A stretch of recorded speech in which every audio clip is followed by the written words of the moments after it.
ప్రతిధ్వని. ఇది క్రీస్తు యేసు ప్రేమ ధ్వని, ఇది జగతిలో మ్రోగే సిలువ ధ్వని. పిలుచుచున్నది ప్రతి వారిని, వినుమా విశ్వసించుమా.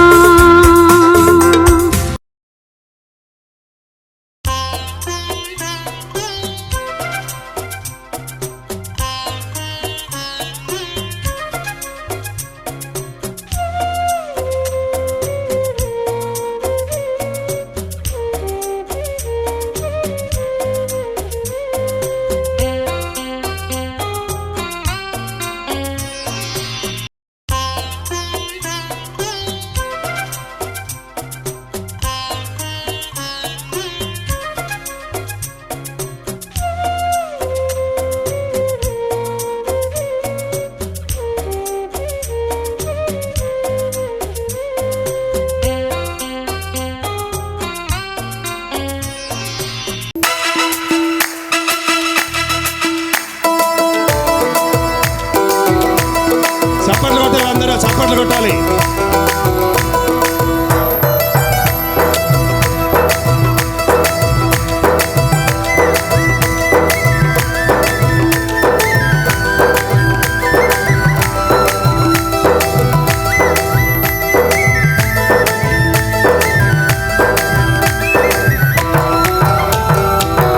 ఎంత మంచి దేవుడవయ్యా యేసయ్యా, చింతలన్నీ తీరేనయ్యా నిన్ను చేరినా, నా చింతలన్నీ తీరేనయ్యా నిన్ను చేరినా.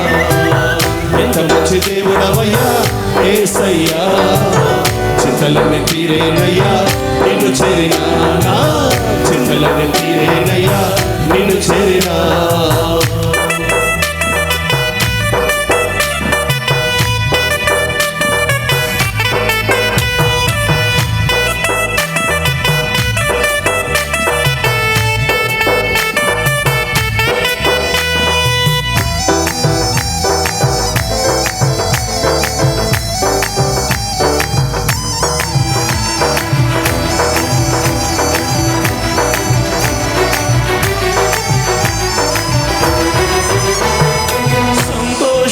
ఎక్కడ ఉందని సమాధానం నాకు దొరికేనని, సంతోషం ఎక్కడ ఉందని సమాధానం నాకు దొరికేనని. జగమంతా వెతికాము జనులందరిని అడిగాను, జగమంతా వెతికాను జనులందరిని అడిగాను, చివరికది నీలోనే కనుగొన్నాను, చివరికది నీలోనే కనుగొన్నాను. ఎంత మంచి దేవుడవయ్యా యేసయ్యా, చింతలన్నీ తీరేనయ్యా నిన్ను చేరినా, నా చింతలన్నీ తీరేనయ్యా నిన్ను చేరినా.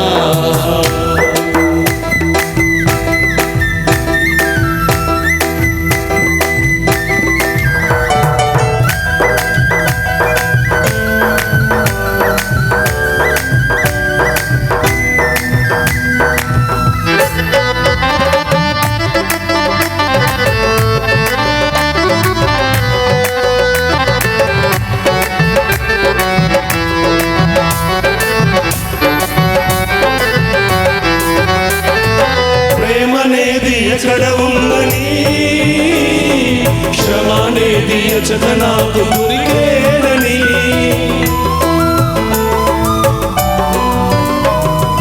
ప్రేమనేది అచట ఉందని క్షమానేది అచట నాకు దొరికేనని. జనులందరూ అడిగాను స్నేహితులను అడిగాను, బంధువులను వెతికాను స్నేహితులను అడిగాను, చివరికది నీలోనే కనుగొన్నాను, చివరికది నీలోనే కనుగొన్నాను. ఎంత మంచి దేవుడవయ్యా యేసయ్యా, చింతలన్నీ తీరేనయ్యా నిన్ను చేరినా, నా చింతలన్నీ తీరేనయ్యా నిన్ను చేరినా.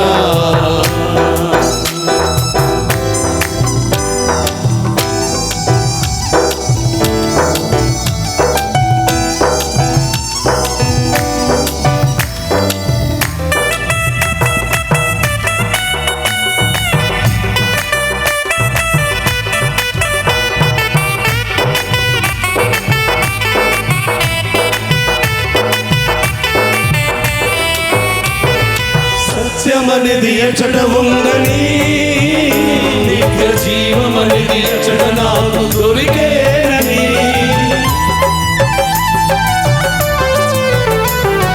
సత్యమనేది ఎచ్చట ఉందని, నిత్య జీవమనేది ఎచ్చట నాకు దొరికేనని.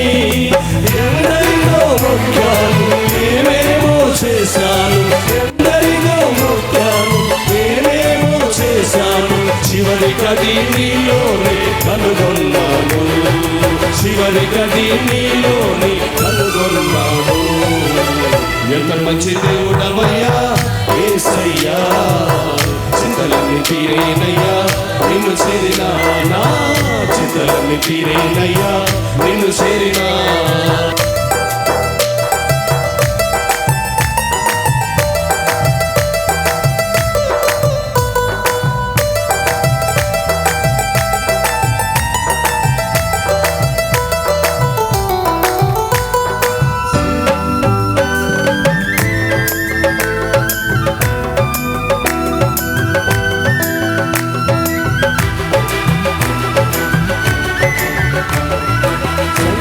సంతోషం ఎక్కడ ఉందని,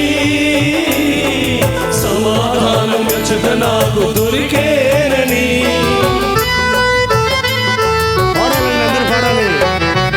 సంతోషం ఎక్కడ ఉందని, సమాధానం ఎచ్చట నాకు దొరికేనని. జగమందరి వెతికాను, జగమందరి వెతికాను, జగమందరి వెతికాను, జగమందరి వెతికాను, చివరికది నీలోనే కనుగొన్నాను, చివరికది నీలోనే కనుగొన్నాను.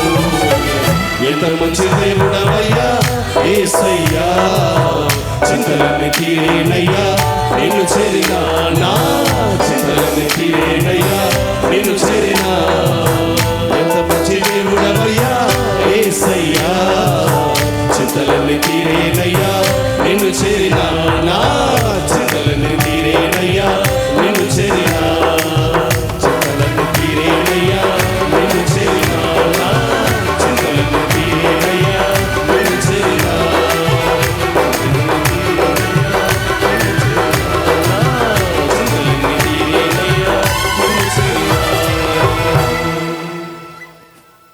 మీ చింతలు ఏమన్నా తీరాయా? యేసు ప్రభు మంచి దేవుడా? మంచి దేవుడేనా? ఎంత మంచి దేవుడివయ్యా యేసయ్యా. సంతోషం ఎక్కడుందని జగమంతా తిరిగాను, జనులందరిని అడిగాను, ఎక్కడ దొరకలేదు. చివరికి అది నీలోనే. ప్రేమ అనేది ఎక్కడుందని బంధువుల్లో వెతికాను, స్నేహితుల్లో వెతికాను, కానీ ఎక్కడ దొరకలేదు. చివరికి అది నీలోనే కనుగొన్నాను. పాట అర్థం కాలేదా? నిజం కదా? యేసయ్య ప్రేమ వద్దా? లోకంలో పనికిమాలిన ప్రేమలు ఉంటాయి, కావాలా? తగిలించుకొని తీసి పడేసేయి, తగిలించుకొని తీసేయి. యూజ్ అండ్ త్రో అంటారు చూసారా? టీ కప్పులు, కప్పు ప్లాస్టిక్ వస్తాయి చూడండి, తాగినసే తాగుతారా తీసి పడేస్తాం.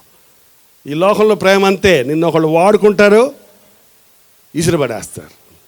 కానీ యేసయ్య మాత్రం విడువను ఎడబాయనన్నాడు.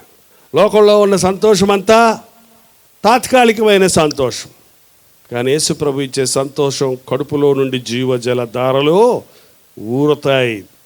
ఎలాంటి పరిస్థితులైనా కలిగి ఉండే సంతోషం. ఇంకోసారి ఆ చరణం మాత్రం పాడుకుందామా? మీరేం చెప్పటం లేదు, మేమే పాడుకుందామా అనుకుంటున్నాం. పాడమంటారా అని నేను అనలేదు, పాడుకుందామా అంటున్నాను. మీరు పాడితేనే. Come on ready. చప్పట్లు.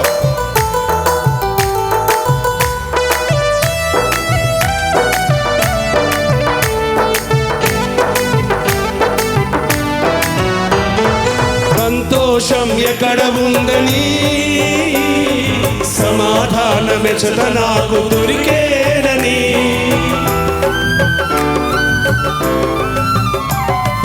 సంతోషం ఎక్కడ ఉందని, సమాధానమెచ్చట నాకు దొరికేనని. జనులందరి వెదికాము, జగమందరి నడిగాము, జగమంతా వెదికాము, జనులందరి నడిగాము, చివరికది నీలోనే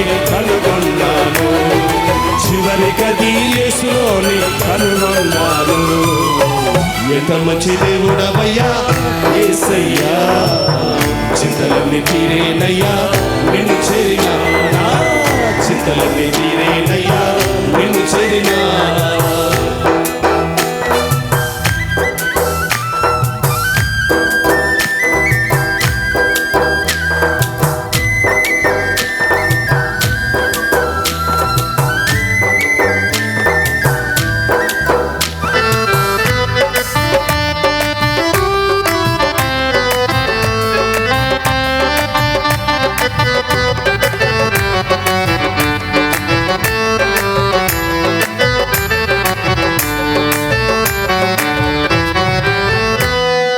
ప్రేమనేది ఎచట ఉందని, క్షమానేది ఎచట నాకు దొరికేనని,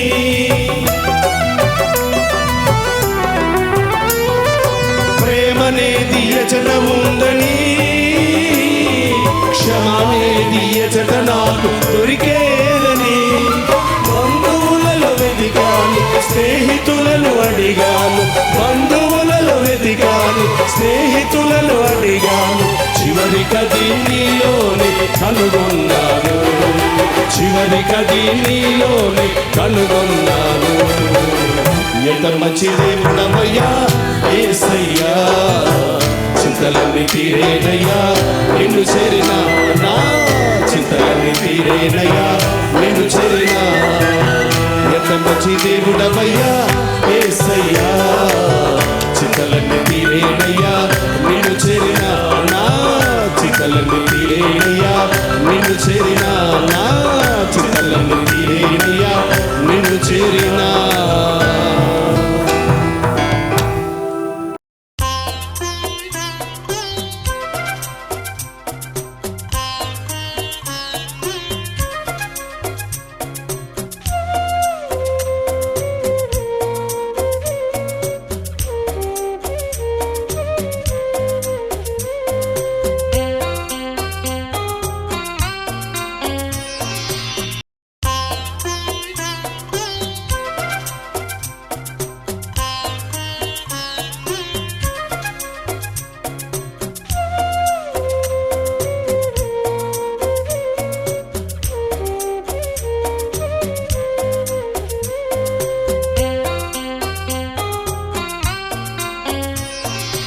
మీ దగ్గర బైబిల్ ఉందా?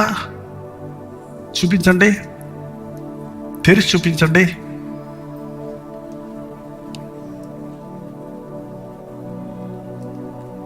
హల్లెలూయా. పర్వాలేదండి, చాలా ఉన్నాయి ఖమ్మంలో బైబిల్. ఏమో అనుకున్నాను నేను, సెల్ ఫోన్ చూపిస్తున్నారు ఎవరన్నా?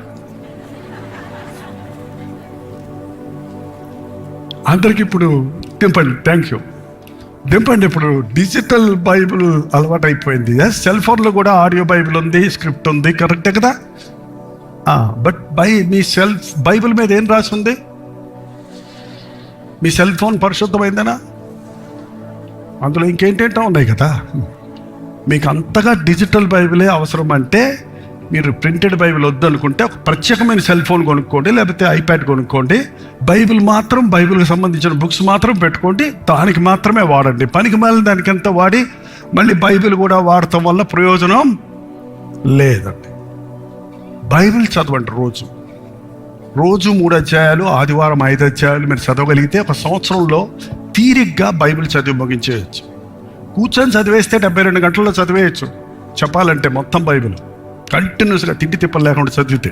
బట్ దానివల్ల ప్రయోజనం లేదు. గడగడ చదివానని రోషానికి చెప్పుకుంటాం అంతే. బట్ ధ్యానిస్తూ చదవడానికి చాలా అవసరం. కొంత ఇక్కడ కొంత అక్కడ చదివి కొంతమంది కన్ఫ్యూజ్ అవుతున్నారు తప్ప బైబిల్ ఎప్పుడు క్రమంగా చదవటం అభ్యాసం చేసుకోవాలి. ఎందుకంటే బైబిల్లో ఉన్న అనుమానాలకి బైబిల్లోనే సమాధానాలు ఉన్నాయి, వేరెవరూ చెప్పక్కర్లేదు మనకి. ఎందుకంటే ఈ పరిశుద్ధ గ్రంథం అనేది ఒక ప్రింటెడ్ బుక్ కాదు. ఇది పరిశుద్ధాత్ముడి ప్రేరేపణ వలన రాయబడినటువంటి 40 మంది గ్రంథకర్తలు 1600 సంవత్సరముల పరిధిలో 3 వ్యత్యాసమైన భాషల్లో రాసినప్పటికీ బైబిల్ అంతా ఒకే అంశాన్ని మనకు చూపిస్తుంది. క్రీస్తు యొక్క ప్రాయశ్చిత్త బలే ప్రాముఖ్యమైన అంశంగా ఉంది. ఆర్ఆర్కే మూర్తి గారు అన్నారు, బైబిల్ని గట్టిగా పట్టుకొని పిండితే అందులో నుంచి వచ్చే పదం ప్రేమ అన్నాడు. యేసుప్రభు చెప్పాడు కదా, నేను వలె నీ పూర్ణ హృదయంతో, నీ పూర్ణ బలంతో, నీ పూర్ణ శక్తితో, నీ పూర్ణ వివేకంతో నీ దేవుడైన యెహోవాను ప్రేమించు, నిన్ను వలె నీ పొరుగు వారిని ప్రేమించిందులో 10 ఆజ్ఞలు నువ్వు నెరవేర్చిన వాడు అవుతావు. ప్రేమ లేకుండా ఇవాళ పరిచర్యలు చేస్తే ప్రయోజనం లేదండి. దేవదూత భాషలతో నేను మాట్లాడినా, కొండలను పెకలించగలిగిన విశ్వాసం నాకున్నా, కాల్చబడటానికి నా శరీరం అప్పగించిన, నా ఆస్తి అంతా బేదలకు పంచిపెట్టినా, ప్రేమ లేని వాడనైతే నేను వ్యర్థునను అని పౌలు అన్నాడు. కాబట్టి మన హృదయాల్లో క్రీస్తు ప్రేమ జనింపజేయాలంటే, క్రీస్తు ప్రేమను మనం గ్రహించుకోవాలంటే మనకి దేవుని వాక్య ధ్యానం ఎంతో అవసరం. ఇందాక నుంచి మీరు వింటున్నారు వర్తమానం, మనం మొరపెట్టాలి, దేవునికి ప్రార్థన చేయాలి. మనం ప్రార్థన చేస్తే దేవుడు వింటాడు, గొంతెత్తి స్వరమెత్తి మొరపెడితే దేవుడు మనకు జవాబులు ఇస్తాడు అని. నేను ఒక్క ప్రశ్న వేస్తున్నాను మిమ్మల్ని అందరినీ. నా ప్రార్థనలన్నిటికీ దేవుడు జవాబులు ఇచ్చాడు అన్నవారు ఎవరన్నా ఉంటే చేయి చూపించండి. అన్నిటికీనా? మళ్ళీ దింపుతున్నాడు చూడండి. నసకొద్దు దేవుని సన్నిధిలో. నా ప్రార్థనలన్నిటికీ జవాబు ఇచ్చాడు అన్నవారు ఉంటే చేయి చూపించండి. అన్నిటికీనా బ్రదర్? షోర్. ఓకే, ఒక్కరు. ఇంకెవరున్నారండి? ఓకే, అక్కడ ఒకరు ఉన్నారు. యవనస్తులు ఎవరు చేయటల్లా, వారు వృద్ధులు అయిపోయారు కదా, వారి అనుభవంలో సంవత్సరాల తర్వాత వచ్చి ఉంటుంది జవాబు. ఓకే, మా ప్రార్థనలకు కొన్నిటికి జవాబులు రాలేదు అన్నవారు చేయి చూపిస్తారా? నిజమైన విశ్వాసులు కూడా ఉన్నారండి ఇక్కడ. మనం సాధారణంగా అండి అన్నిటికీ తలకాయ ఊపేయటం అనేది ముఖ్యంగా మన తెలుగు వాళ్ళకి చాలా అలవాటు అండి. మొహమాటం ఎక్కువ కదా మనకి, మొహమాటం ఎక్కువ, ఈగో ఎక్కువ. సో ఏం చేస్తామంటే తెలియకపోయినా కూడా తెలిసినట్టు తలకాయ ఊపటం, చేయకపోతే పక్కన ఉన్నోళ్ళు ఏమని అనుకుంటారేమో, నా ప్రార్థన జవాబు రాలేదంటే నేను పాపిని అనుకుంటారేమో అనే ఎత్తకుండా ఉండటం, ఇలాంటివన్నీ చేస్తుంటారు. దయచేసి దేవుని సన్నిధిలో ఉన్నప్పుడు నేను మిమ్మల్ని అడిగేది ఎందుకంటే, నేనేమి మిమ్మల్ని మీకు ఈ రివార్డ్స్ ఇవ్వడానికి కాదు, పైనుండి ఆయన చూస్తున్నాడు. ఎవరు చూస్తున్నాడు? ఎక్కడున్నాం మనం? దేవుని సన్నిధిలో ఉన్నాం. మీరు ఆ ప్రశ్న వేసుకున్నప్పుడు మీకు ఒక అవగాహన కలుగుతుంది. అంతవరకు నేను బాగానే ఉన్నానులే అనుకుంటాం. అన్నం తిన్నామా అని అడిగే వరకు అన్నం తిన్నామో లేదో తెలియదు. ఇవాళ కొంతమందికి అన్నం తిను అని అమ్మో నాన్నో అడిగినప్పుడే ఆ గుర్తొస్తుంది కదండి. కాబట్టి ఈరోజు ప్రార్థన చేస్తున్నాం. ప్రార్థనలన్నిటికీ జవాబులు వచ్చాయా? రావటం లేదు. నాకు రాలేదండి. మీరు అంతకంటే చాలా మంచి భక్తులేమో నాకు తెలియదు. నేను అడిగిన అన్ని ప్రార్థనలకు జవాబులు రాలేదండి. ఖచ్చితంగా చాలా ప్రార్థనలకు వచ్చాయి జవాబులు, అది వేరే సంగతి. కానీ కొన్నిటికి జవాబులు రాలేదు. జవాబులు రానప్పుడు ఏం చేస్తాం? దేవుడి మీద కోపగించుకుంటాం, దేవుడు వినలేదనుకుంటాం, ఇంకా ప్రార్థన చేయటం వల్ల ప్రయోజనం ఏంటని నిరుత్సాహపడుతుంటాం. కానీ ఒక్క విషయం మీరు గుర్తుపెట్టుకోండి, మీ ప్రార్థనలన్నిటికీ ప్రభు జవాబిస్తాడు. ఆయన ఇచ్చే జవాబులు కొన్నిసార్లు ఎస్, కొన్నిసార్లు నో, కొన్నిసార్లు వెయిట్. వెంటనే ఇస్తాడు అడిగిన వెంటనే, కొన్నిసార్లు నువ్వు అడిగింది నేను ఇవ్వనంటాడు, కొన్నిసార్లు వెయిట్ చేయి, నువ్వు అడిగినప్పుడు కాదు, నా నిర్ణీత కాలంలో నీకు జవాబు ఇస్తాను. అడిగి ఊరుకోవటం మనం నేర్చుకుంటే అద్భుతాలు మన జీవితంలో చూస్తామండి. నా జీవితంలో 51 సంవత్సరాల పరిచర్యలో ఎన్నో అవసరతలు ఉన్నాయి. ఆర్థికమైన అవసరతలు కానీ, మినిస్ట్రీలో వచ్చేటువంటి ప్రాబ్లమ్స్ కానీ, ఎక్విప్మెంట్స్ కానీ, ఎన్నైనా సరే ఒకటే చేస్తాను నేను, ప్రభువా నీ చిత్తమైతే ఇది ఇవ్వని ఒక పుస్తకంలో రాసి పెట్టుకుంటాను నా డైరీలో. మర్చిపోతాను నేను, దేవుడిని అడిగేశాను, చెప్పేశాను. ఒక 2-3 నెలలు అయిన తర్వాత ఆ బుక్ తీసి చూస్తుంటే నేను పెన్ పెట్టుకొని టిక్కు పెట్టుకుంటే ఇది ఇచ్చేసాడే, ఇది ఇవ్వలేదేంటబ్బా, అని కొన్ని ఇవ్వని, కొన్ని ఇచ్చినవి ఉంటాయండి. ఇవ్వలేదంటబ్బా అన్నది ఇంకొక 6 నెలలు అయిన తర్వాత, ఇంకో సంవత్సరం అయిన తర్వాత చూస్తే అది కూడా వచ్చేసింది. కారణం మన దగ్గర లిస్ట్ ఉందేమో కానీ దేవుని దగ్గర మన అవసరతలన్నీ తీరుస్తాడని ఉందండి. దేవుడు మనం అడిగినవన్నీ ఇవ్వడేమో కానీ, కోరినవన్నీ ఇవ్వడేమో కానీ, ఆడంబరాలకు అడిగితే, అనవసరంగా అడిగితే, నీకు నష్టం కలిగితే అడిగితే నువ్వు జవాబు ఇవ్వడేమో కానీ, నీకు అవసరమైనది ఏదో అది ఖచ్చితంగా ఇస్తాడు. ఆ విశ్వాసంతో, అటువంటి విశ్వాసంతో మనం ప్రార్థన చేయాలి. ఒక్కసారి గబగబా ఈ ప్యాసేజ్ చదివేద్దాం. లూకాసు వార్త 18వ అధ్యాయము. వారు విసుగక నిత్యము ప్రార్థన చేయుచుండుటకు ఆయన వారితో ఈ ఉపమానమును చెప్పెను. దేవునికి భయపడకయు మనుషులను లక్ష్య పెట్టకయు నుండి ఒక న్యాయాధిపతి ఒక పట్టణంలో ఉండెను. ఆ పట్టణంలో ఒక విధవరాలు ఉండెను. ఆమె అతని యొద్దకు తరచుగా వచ్చి, నా ప్రతివాదికిని నాకును న్యాయము తీర్చమని అడుగుచూ వచ్చను గాని అతడు దేవునికి భయపడకయో మనుషులను లక్ష్య పెట్టకయో ఉండినను ఈ విధవరాలు నన్ను కానీ అతడు కొంతకాలము ఒప్పకపోయాను. తరువాత అతడు నేను దేవునికి భయపడకయో మనుషులను లక్ష్య పెట్టకయో ఉండినాను. ఈ విధవరాలు నన్ను తొందర పెట్టుచున్నది కనుక ఈమె మాటిమాటికి వచ్చి గోజాడకుండానట్లు ఆమెకు న్యాయము తీర్తురని తనలో తాను అనుకొనెను. మరియు ప్రభు ఇట్లా, నేను అన్యాయస్తుడైన న్యాయాధిపతి చెప్పిన మాట వినుడి. దేవుడు తాను ఏర్పరచుకొనిన వారు దివారాత్రములు తన్ను గురించి మొరపెట్టుకొనుచుండగా వారికి న్యాయము తీర్చడా? లోక న్యాయాధిపతే దేవునికి భయపడని, మనుషులను లక్ష్య పెట్టని న్యాయాధిపతే మాటి మాటికి వచ్చి అడగటం మూలాన ఆమెకు న్యాయం తీర్చినప్పుడు దివారాత్రాలు తనకు మొరపెట్టే మన యొక్క ప్రార్థనలకు మనకు న్యాయము తీర్చడా? Question mark. తీరుస్తాడా, తీర్చడా? ఏంటండి, ఎందుకు మన ప్రార్థన వింటం లేదు? మనం ఎంత గట్టిగా కేకేసినా, నా హృదయంలో నేను పాపమును లక్ష్యము చేసిన ఎడల యెహోవా నా మొర వినకపోవును. మీరు అడుగుదురు కానీ అవిశ్వాసంతో అడుగుతున్నారు కాబట్టి మీకేమీ దొరకదు.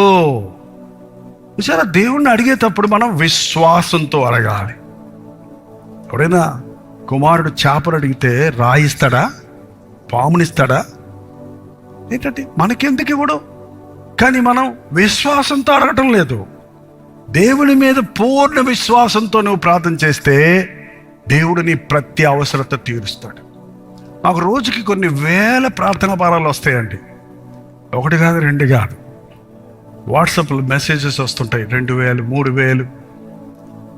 వాటన్నిటినీ నైట్కి మేము చూసి ప్రార్థన చేస్తుంటాం. నేను, నాతో ఉన్న సహోదరులు కొందరు కలిసి విదిన్ ఏ వీక్లో అనేక ప్రార్థనలకు దేవుడు జవాబులు ఇవ్వటం చూసినప్పుడు ఆశ్చర్యం కలుగుతుంది.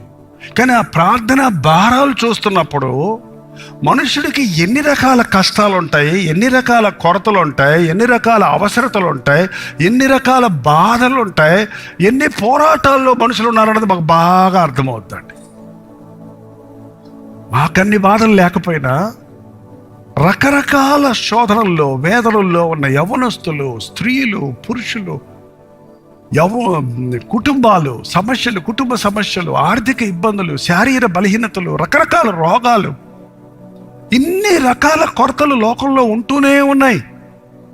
మరి ప్రార్థిస్తూ ఉన్నప్పుడు ఇవన్నీ పోతున్నాయా, తగ్గుతున్నాయా, జవాబులు వస్తున్నాయా అన్నప్పుడు ఎంతమంది విశ్వాసంతో నాకు జవాబులు వచ్చాయని చెప్పగలరు? కొన్నిసార్లు దేవుడు మన హృదయంలో, అందుకే దైవజనులు మనకి ఇచ్చాడండి. దైవజనులు ప్రార్థన ఏం మంత్రాలేం కాదు, మేము మీలాంటి మనుషులమే. కానీ దైవజనులు విశ్వాసంతో ప్రార్థన చేస్తారు కాబట్టి, భారంతో ప్రార్థన చేస్తారు కాబట్టి తప్పకుండా దేవుడు ఇస్తాడని పట్టుదలతో ప్రార్థన చేస్తారు కాబట్టి దేవుడు జవాబిస్తాడు. అదే పట్టుదల నీకుంటే, అదే విశ్వాసం నీకుంటే అనుదినము మీ జీవితాల్లో ఒక అద్భుతం చూడొచ్చండి. మీకు తెలుసో తెలీదో చాలాసార్లు దేవుడు మనం అడగక ముందే మన అవసరతలు అన్నీ తీర్చేస్తున్నాడు. చాలామందికి అది అర్థం కావటంలా. 5 సంవత్సరాలైంది మాకు గర్భఫలం లేదండి, మా కోసం ప్రార్థన చేయండి అని అడిగితే, ప్రార్థన చేసినప్పుడు గర్భఫలం పొందిన తర్వాత వాళ్ళు ఎంత కృతజ్ఞతగా ఉంటారో తెలుసా?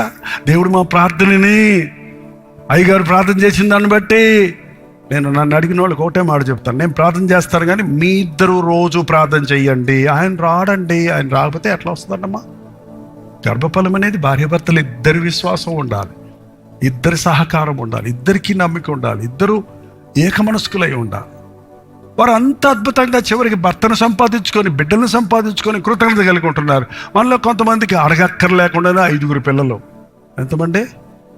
అడగక్కర్లా, అడగకుండానే ఇచ్చేసాడు దేవుడు నీకు. 3, 4, 5 ఇంకొద్దులే నువ్వు చెప్పేదాకా ఇచ్చేసారు ఆయన కదా. ఏంటండి అలాంటి వాళ్ళు ఎంత కృతజ్ఞత కలిగి ఉన్నాం. అదే కాదు, మీకు ఇంకో గొప్ప సంగతి తెలుసో తెలీదో, మేము ప్రత్యేకంగా స్వస్థత ప్రార్థనలని ప్రత్యేకంగా ప్రార్థన చేయటం అనేది అలవాటు చేయట్లేదు. ఎందుకంటే అదొక మూఢనమ్మకంగా మారిపోతుంది ఈ రోజుల్లో. ఇలాగ మీరు దేవుని సన్నిధిలో కూర్చొని ఉండగానే పరిశుద్ధాత్మని సన్నిధి మన మధ్య ఉంది గనుక, మనల్ని దేవుడు పరిశీలిస్తున్నాడు గనుక, హృదయ రహస్యాలను ఎరిగిన దేవుడిగా ఆయన ఉన్నాడు గనుక, ఆయన సన్నిధిలో నిలబడి ఉండగానే మనకు స్వస్థత కలుగుతుంది. రోగం ఎక్కడి నుంచి వస్తుందండి? కరోనా చైనా నుంచి వచ్చింది అన్నారులేండి. ఏ ఫ్లైట్లో వచ్చిందో తెలియదు, మరి మనిషి ద్వారానే వచ్చింది. ఒక రోగ క్రిములు మన శరీరంలోకి ఎలా వెళ్తున్నాయో మనకు తెలియదు.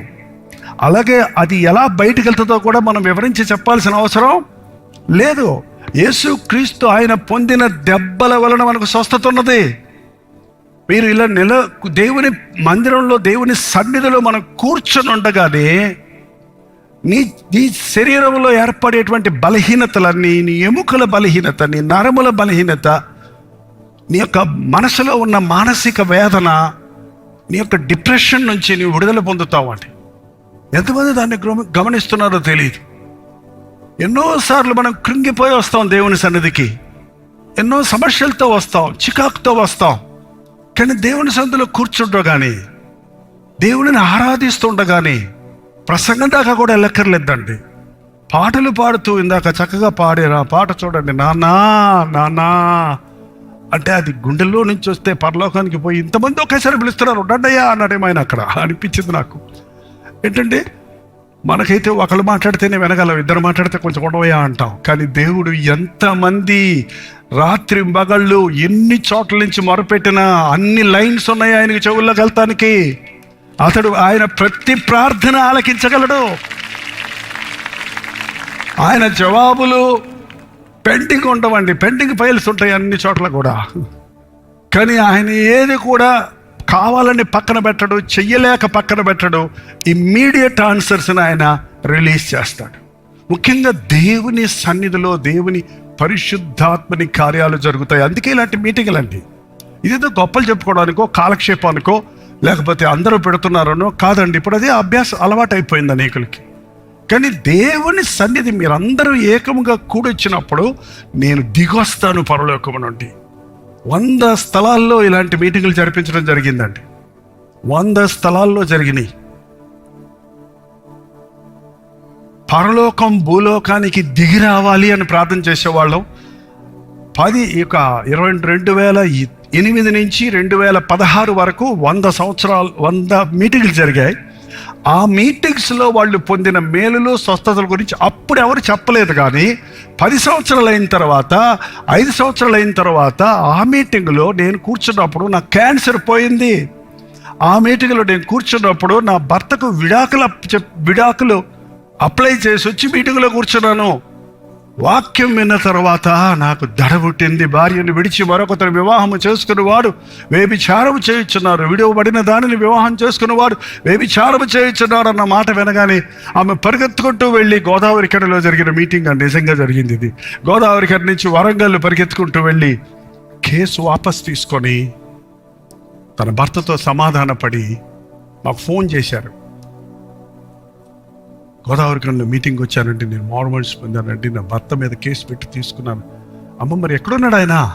ఇక్కడే ఉన్నాడు నా పక్కన అని ఇద్దరు కలిసి సాక్ష్యం ఇచ్చారండి.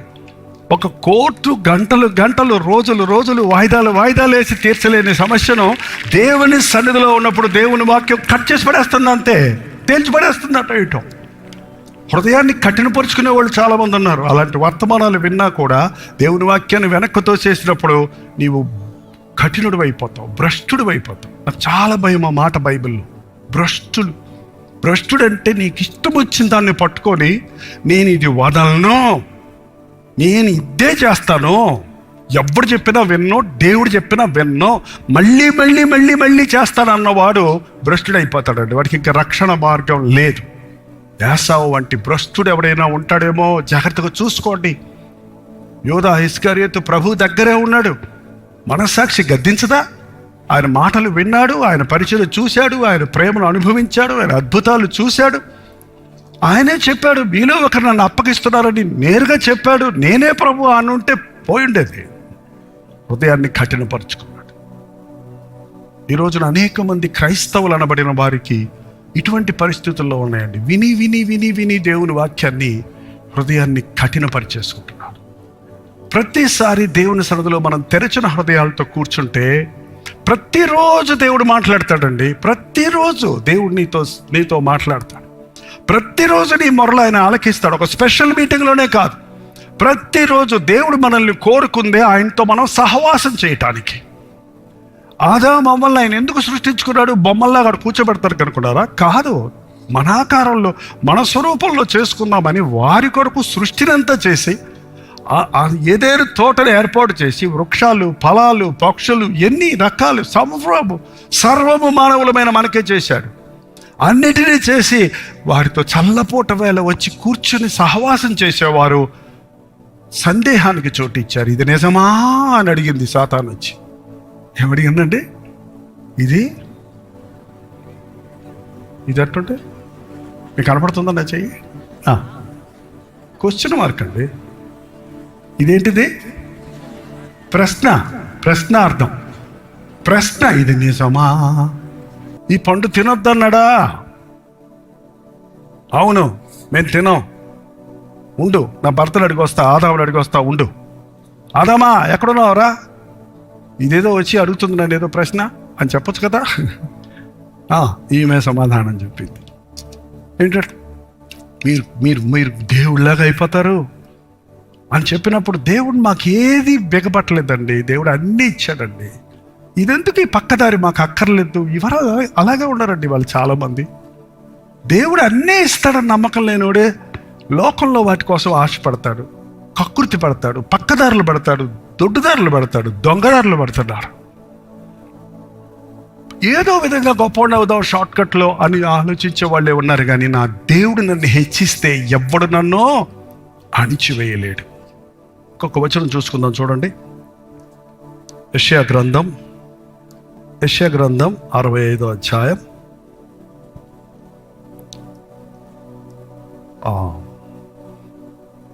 14వ వచనం దగ్గర చదువుతున్నానండి. నా సేవకులు హృదయానందము చేత కేకలు వేసెదరు, మీరు చింతాక్రాంతులై ఏడ్చెదరు, మనోదుఃఖము చేత ప్రలాపించెదరు. నేను ఏర్పరచుకున్న వారికి మీ పేరు శాపవచనముగా చేసేదను.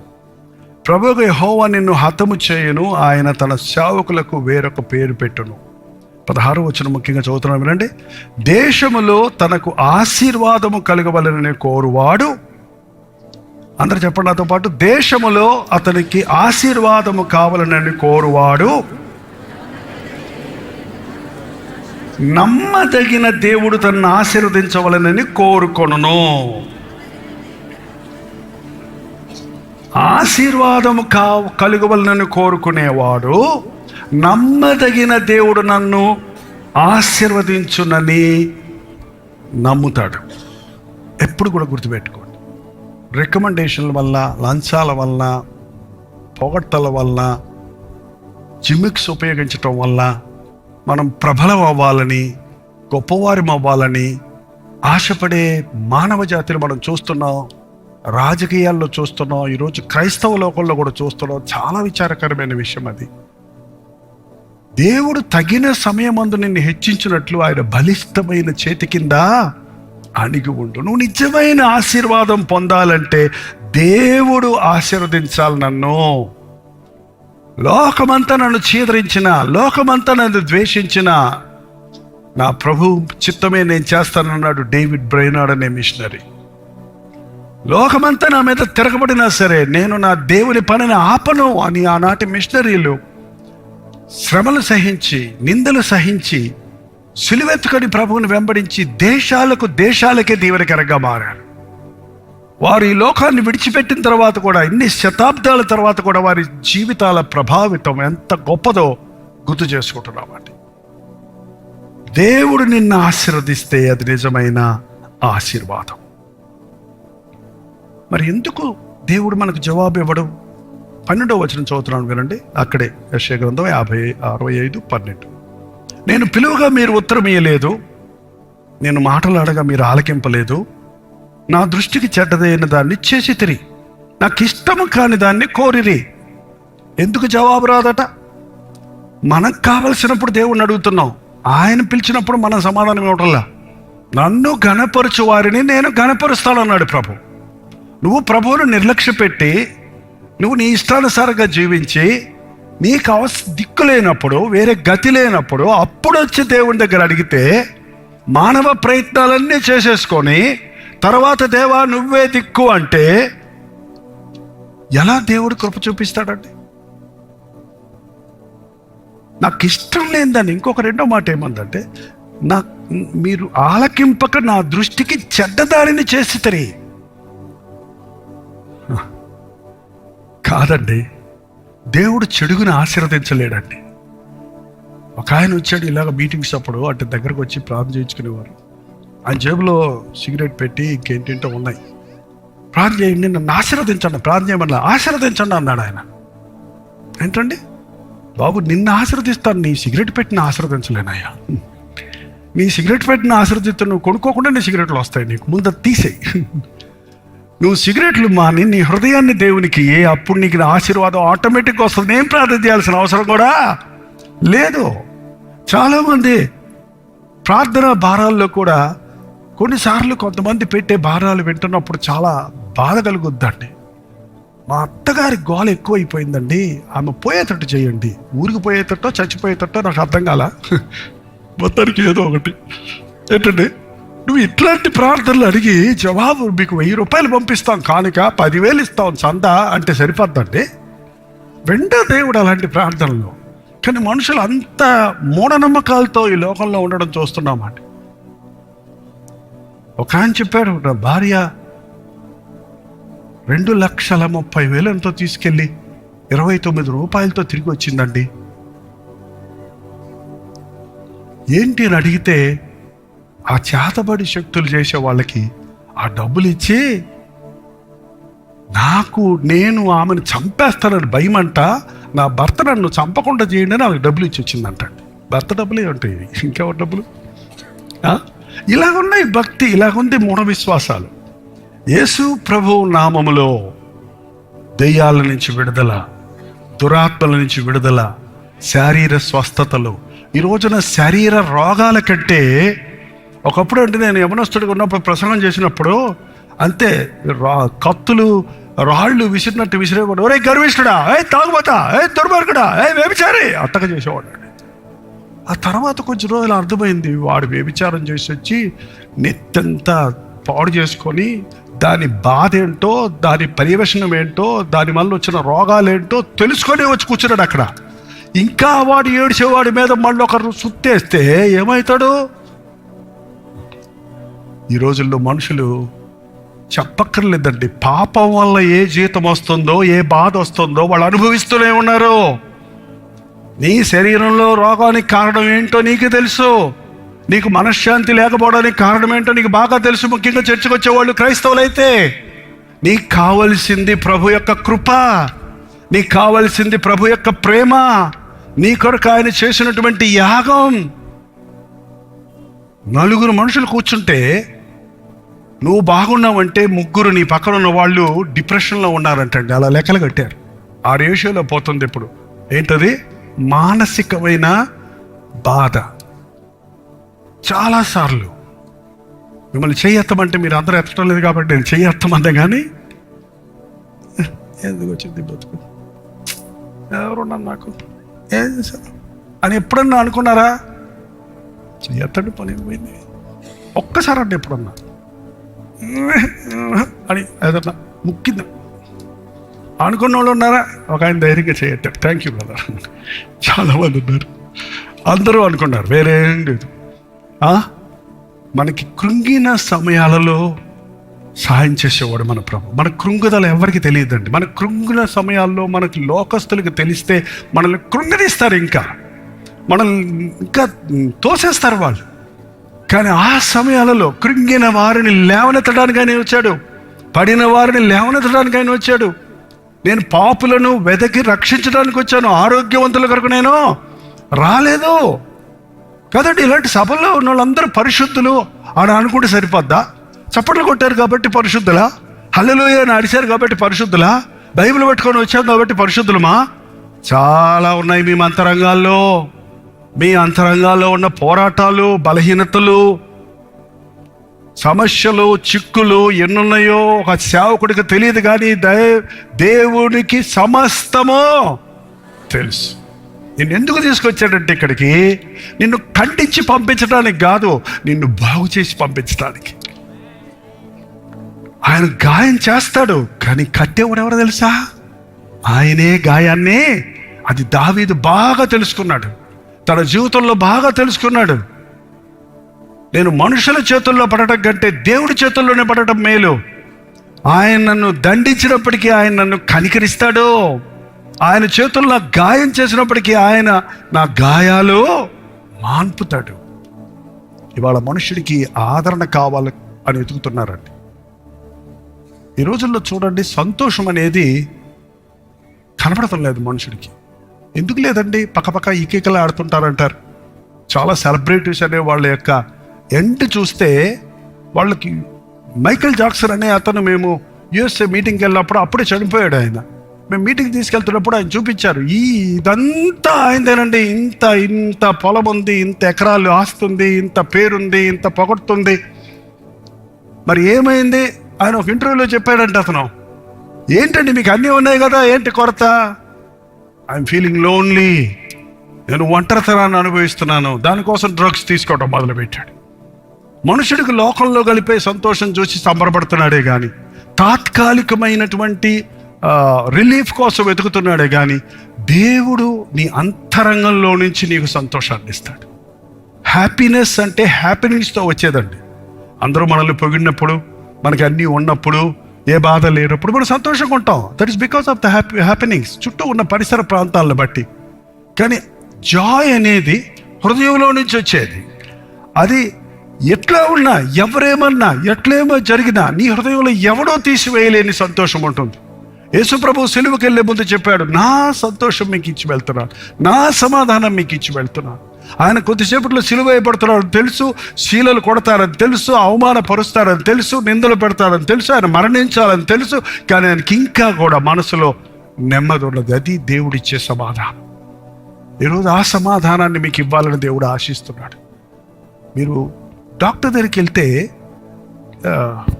ఏం చేస్తారండి? వాట్ హ్యాపెండ్ అని అడుగుతాడు కదా డాక్టర్.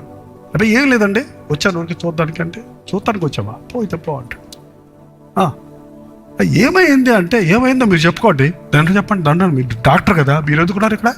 చెప్పుకో ఏముందో. అటు కుదురుద్దండి. నాకు కడుపు నొప్పో, తలనొప్పో, కాలు నొప్పో ఏదో చెప్పాలి కదా. నాకు గుండె నొప్పి అంటే చొక్కా తీయట్టే దీని పో అంటే కుదురుద్దా? అక్కడికి వెళ్ళినప్పుడు ఓపెన్ అవ్వాలి. ఓ సామెత ఉంది, డాక్టర్ దగ్గర, లాయర్ దగ్గర ఏమీ దాయకూడదంట. అప్పుడే నీకు దానికి సరైనటువంటి రెమెడీ దొరుకుతుంది దానికి. ఏంటంటే మనం దేవుని దగ్గరికి వెళ్ళి దాస్తే ఇంకేముంది మనకి? ఇంకా ఆయన పరమ వైద్యుడు, ఆయన న్యాయాధిపతి. ఆయన దగ్గరికి వెళ్ళినప్పుడు నీ స్థితిని ఆయన దగ్గర చెప్పుకుంటే నీకు న్యాయమే చేస్తాడు, కానీ అన్యాయం చేయడు. అడగకూడదు, నీవు అడుగుతుంటే దేవుడు ఇవ్వడండి. ప్రభు పిలిచినప్పుడు మనం సమాధానం ఇవ్వబోతే మనకు జవాబు రాదు. కానీ దేవుడు ఆశీర్వదిస్తే అది ఎప్పుడూ ఆశీర్వాదమే. నా సేవకులు సంతోషించెదరు కానీ మీరు సిగ్గుపడెదరు. నా సేవకులు హృదయానందము చేత కేకలు వేయుదురు కానీ మీరు చింతాక్రాంతులై ఉందురు.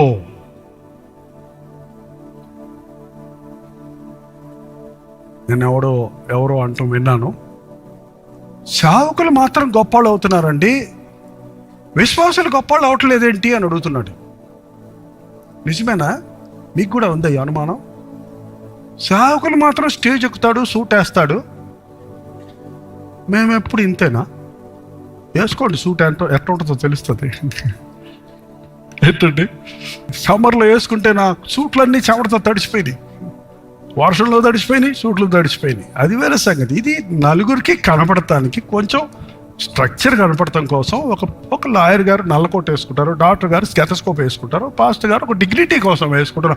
అంతలోకి అది లగ్జరీ అనుకుంటే ఎట్లా?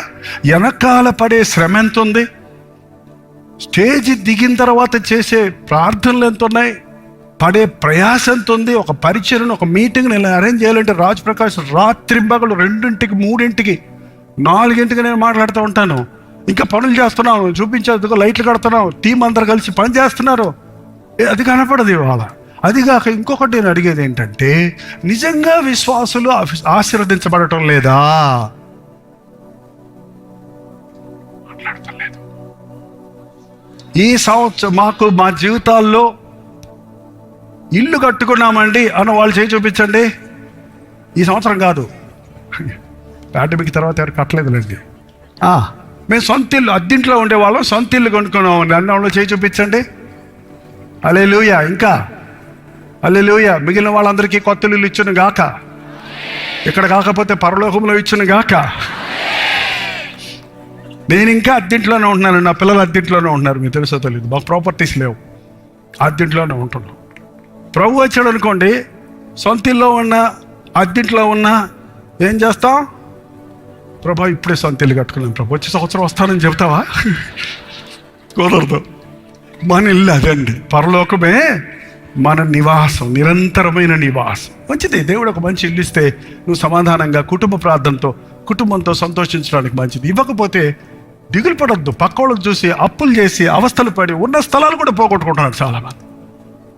విశ్వాసులు చెప్తున్నారు సాక్ష్యం, మేము దేవుణ్ణి నమ్ముకున్న తర్వాత గృహాలు కట్టుకున్నాం, దేవుని నమ్ముకున్న తర్వాత మా బిడ్డల వివాహాలు జరిగాయి, ప్రభువుని నమ్ముకొని విశ్వాసంతో ప్రార్థించిన తర్వాత మాకు గర్భఫలాలు డాక్టర్లు పుట్టరని చెప్పేశారు, ఇద్దరికీ లోపాలు ఉన్నాయని చెప్పారు.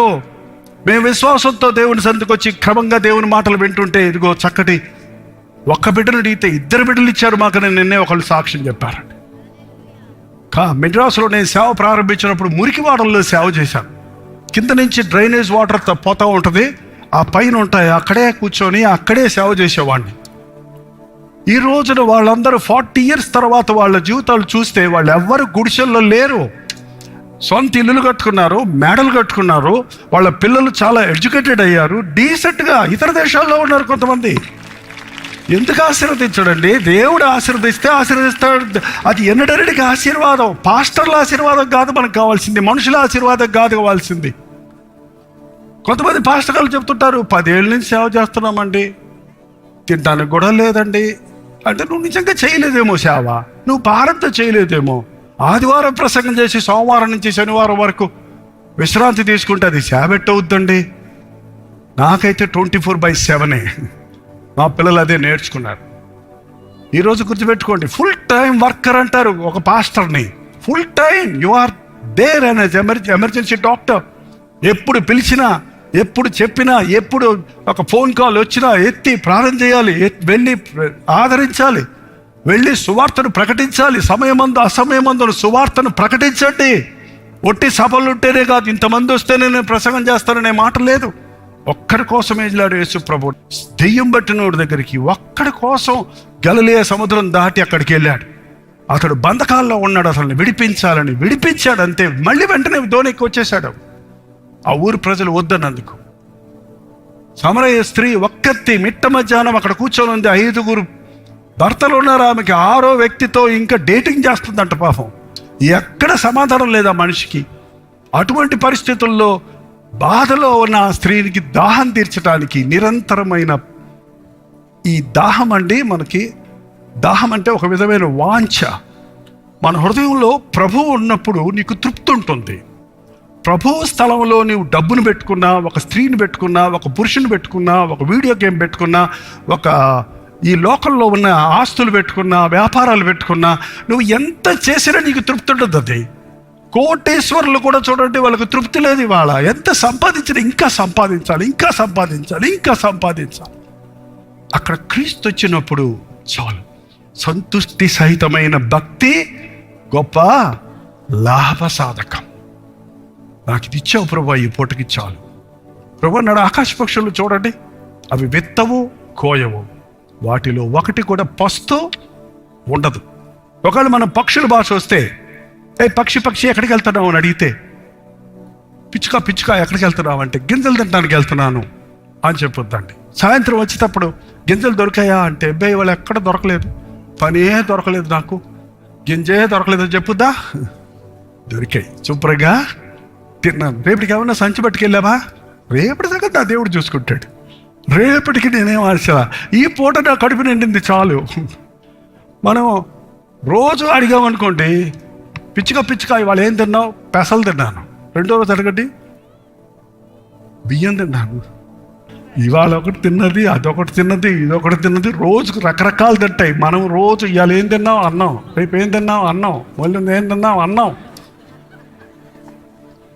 అందుకే అడుగుతారు, ఏం కూర వదిన గారు అని అడుగుతారు మన ఆంధ్రాలో అయితే. మా తమిళనాడులో అయితే అడగాల్సిన అవసరం లేదండి. ఏం కూర? సాంబార్. అన్నీ అందులో వేసేస్తారు, రోజు సాంబారే అక్కడ. ఇక్కడన్నా కనీసం మనం బెండకాయ, వంకాయ, బీరకాయ సపరేట్ చేసుకుంటాం.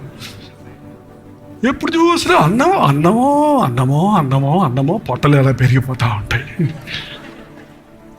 కష్టపడి పనిచేసే వాడికి అన్నం కావాలండి, వ్యవసాయం చేసే వాళ్ళకి అన్నం కావాలి. అంత చేసిన వాళ్ళు డొక్కలు అట్టుకొని ఉంటాయి చూడండి. మనం కంప్యూటర్ దగ్గర కూర్చున్న వాడికి అన్నం ఎందుకు చెప్పండి? ఏళ్ళే కదా పని చేస్తున్నాయి. మనకి న్యూట్రిషియస్ ఫుడ్ లేదు కాబట్టి ఇవాళ అన్ని జబ్బులకు కారణం మళ్ళీ దేవుడిని అంటున్నాం. మన శరీరాన్ని మనమే పాడు చేసుకుంటున్నాం. దేవుడు మనల్ని పనులు చేయడం కోసం సృష్టించాడు. మీరు భూమిని సేద్యపరిచి పండించండి అన్నాడు. ఆటోమేటిక్గా వచ్చేస్తాయి, తినేసి కూర్చోండి అని చెప్పలేదు దేవుడు. పని చేయనొల్లని వాడు భోజనము చేయకూడదు. దేవుడు మనల్ని పోషిస్తాడు, కానీ మన పని మనం చేయాలి, మన విశ్వాసం ఉంచాలి. ఆకాశ పక్షులను చూడండి, మీరు వాటికంటే గొప్పవారు కదా. గడ్డి పువ్వులు చూడండి, అవి ఎలా అలంకరించబడుతున్నావు. నీలగిరి కొండల్లో ఉన్నప్పుడు, ఊటీలో నేను మినిస్ట్రీ చేస్తున్నప్పుడు, కున్నూరులో మినిస్ట్రీ చేస్తున్నప్పుడు అక్కడ ఇలా చూస్తేనండి, అసలు ఎన్ని రంగులు పుష్పాలు ఉంటాయో చూస్తే కన్నుల విందుగా ఉంటుంది. ఎవరో పెయింట్ వేసి పెట్టినట్టు ఉంటాయి ఆ పువ్వులన్నీ కూడా. గడ్డి పువ్వులకు కూడా అంత అలంకరించిన దేవుడు మీకు కావలసిన వస్త్రాలు ఇవ్వడా? ఏం తిందుమా, ఏం తాగుదుమా, ఏం ధరించుకుందుమా అని వీటి గురించి మీరు చింతించకండి. ఈ రోజున తృప్తి లేని జీవితాల వల్లనే శ్రమలు తెచ్చుకుంటున్నాం. అనవసరమైన వాటిని దేవుడిని అడగటం వల్లనే వాటిని మనం పొందుకోవట్లేదు. దేవుడికి ఇవ్వవలసిన సమయం దేవునికి ఇవ్వనప్పుడు, దేవుడు పిలిచినప్పుడు మనం విననప్పుడు, మన అవసరతలో మనం మాత్రం ఆయన్ని వాడుకోవడానికి ప్రయత్నిస్తున్నప్పుడు మనం నష్టపోతున్నామండి.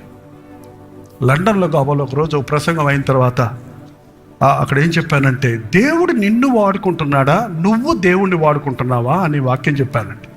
దేవుడు నిన్ను వాడుకుంటున్నాడా, నువ్వు దేవుణ్ణి వాడుకుంటున్నావు. ఒక ఓల్డ్ ఉమెన్ వచ్చి, what you said is right,